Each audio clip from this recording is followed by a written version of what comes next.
korporativni zakazini puli tez tushmaydi. 1 kun, 2 kun, 3 kungacha tushadi puli.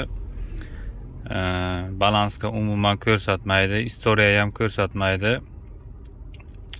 Screenshot qilib qo'yish kerak. Istoriya turadi. Nimaga kirsalaringiz, aktivniga kirsalaringiz, men zakaz berdi. Hozir tushuntiraman dalsha. Tak.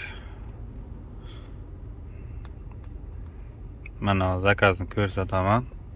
Pulga ham ko'rsatmadi, pul tushgandan keyin ko'rsatdi. O'zi Artyomdan tуда обратно zakaz bo'lgandi, korporativ Comfort Plus'dan tуда обратно 6 soatlik zakaz.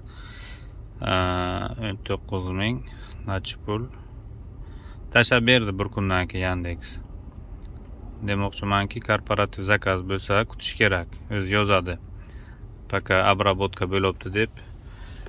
Menga keyingi kun tashlab berdi. Bir kundan keyin, ba'zilarga 3 kungacha tushadi. Mana shu narsa. Shuning uchun korporativ zakaz puli tushmasa, beznal bo'lsa Yandex aniq tashlab beradi. Biror muammo bo'lsa, o'zining kissasidan ham kompensatsiya qilib tashlab beradi.